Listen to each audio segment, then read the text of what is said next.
Now we're going to go through the journal entries for the seller in merchandising transactions. In the previous video, we looked at the journal entries for the superhero exchange, the buyer in this transaction. Now we're going to do the journal entries for Capes R Us, the seller in the transaction. On April 1st, Superhero Exchange orders and receives 5,000 bulletproof capes from Capes R Us for a total of $15,000. Terms are 210 and 30 FOB destination. Okay, so we know that we're not exchanging cash because we have credit terms. So we are going to debit accounts receivable for $15,000. And we're going to credit sales, which is basically the same thing as revenue. We're just going to call it sales as we go through the merchandising transactions. Okay, so that looks good. I'm going to put my accounts receivable over here in my T account. Here's the thing. When we're the seller, we need to book two transactions. This first journal entry, debit accounts receivable credit sales, records the sale we made to our customer. But now we have to record basically our transaction with our warehouse because we are going to be sending 5,000 capes, or we did send 5,000 capes to the Superhero Exchange, which means that we know we've reduced our inventory. By how much did we reduce our inventory? Well, we originally purchased the capes for $10,000 or $2,000 each. So if we sold 5,000 capes, then it's a total of $10,000 that we are decreasing our inventory by.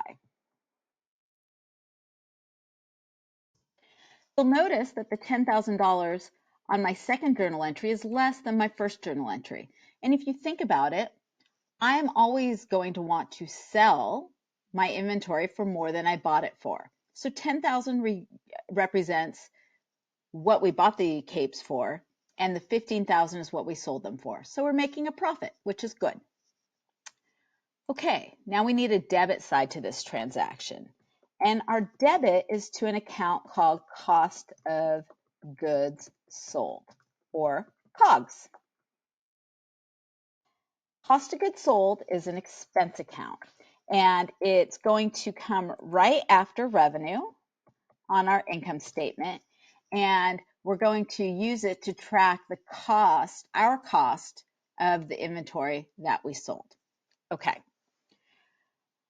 So moving on, the responsible party pays shipping costs of $20 to Freight Inc. Okay, our terms are FOB destination. That means free to the destination or free to the buyer. That means the seller pays the shipping costs. In this case, that's us. So we are going to debit shipping expense because when we are the seller, shipping expense gets booked directly to the income statement. $20. And we're going to go ahead and pay that in cash. So we'll just credit cash for 20 bucks. Okay. On 4/2/2020, the Superhero Exchange returns 1,000 capes because they are in the signature color of their competitor, Villainicious Inc. Capes R Us returns the capes to inventory, knowing they can include them in the next order from Villainicious. Okay, so first we have to book our transaction with the buyer. So we are going to debit, well, let's do the credit first. We're going to credit accounts receivable because the cost of the sales price of this 1,000 capes, which we said was $3,000. The capes were $3 each. This is from the prior video. So we are going to credit $3,000 for the returned capes. The debit is going to go to our next contra account. This is a contra sales account. It sits with sales or revenue, but it has a natural debit balance. And this one is called Sales, Returns, and Allowances, or SRA for short. And we are going to debit SRA for $3,000. All right, that records the return of merchandise with the buyer. Now we have to do our transaction with the warehouse. So we are going to debit inventory because we are returning these capes to inventory because we can sell them. We'll sell them to someone else, no big deal. All right, we return them to inventory at our cost. So we said our cost was $2,000 each. Up here we said $2,000 each, or $2 each, sorry, $2 each times 1,000 capes. So we are returning $2,000 to inventory. And then the credit is going to be cost of goods sold, or COGS, because we are reducing our selling expense by $2,000 because we didn't actually sell those capes. They got returned, so now they're the same as if we'd never sold them. Okay.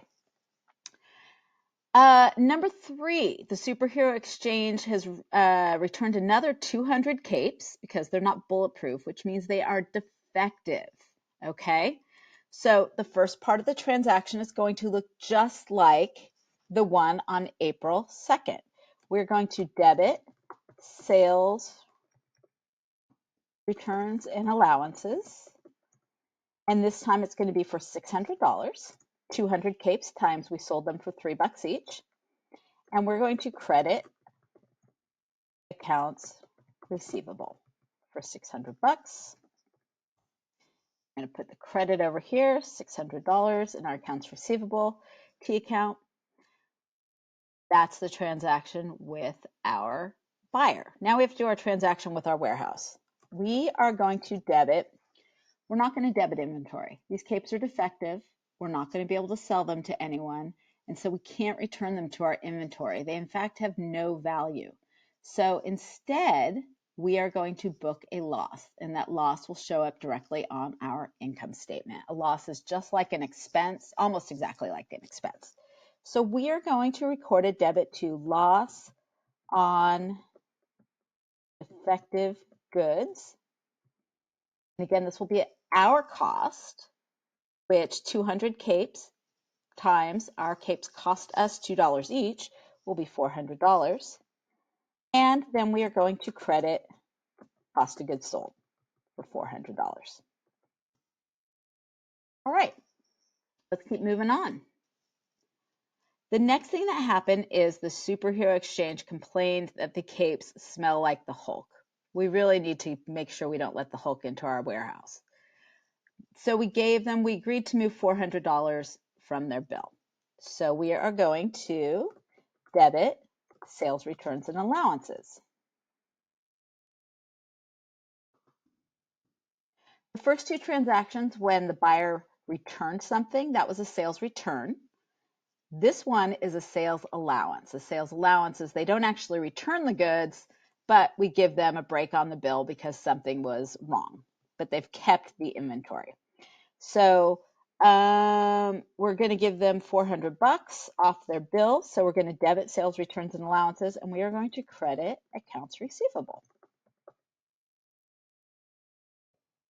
$400. Okay, I'm going to go ahead and put this up here. We are reducing our accounts receivable by $400. For this transaction, we don't need to do a second journal entry. The second journal entry was when we were moving inventory. We are not moving any inventory in or out. The Superhero Exchange is keeping the capes. They didn't return them to us, so we don't have a second entry. We only have one entry when we do a sales allowance. Okay. Now on 410, the Superhero Exchange remits payment. They send us our payment after they took advantage of any discounts. So let's check. It looks like our terms were 210, net 30. They've paid within the 10 days, so they are only going to pay us 98% of what they owe us. So let me see, our balance in accounts receivable is the $15,000 of the original bill minus the $3,000 for the capes that were the wrong color, minus the 600 for the capes that were not bulletproof, minus the 400 for the professional dry cleaning because the cape smelled like the Hulk. That gives us a balance of 11,000. So if we take that 11,000 and we multiply it by 0.02, we see that we are going to give them a sales discount of $220 because they paid early. The $1,100 minus the $220 is going to be the $10,780 that we will receive. So let's go do our journal entry. We are going to debit cash, and we're only going to debit cash for the amount we receive. So it's going to be $10,780. We're going to credit accounts receivable. We're going to credit accounts receivable for the entire $11,000 because once they pay us that $10,780, they don't owe us anything anymore. So we need to clear out the entire balance from accounts receivable, which is why we credit it for $11,000. Now you're looking and you're like, but we got a problem. Our debits don't equal our credits. We need an additional debit of $220, and we call that, from the seller's perspective, a sales discount. Right, now we have booked all of our journal entries for the buyer and the seller.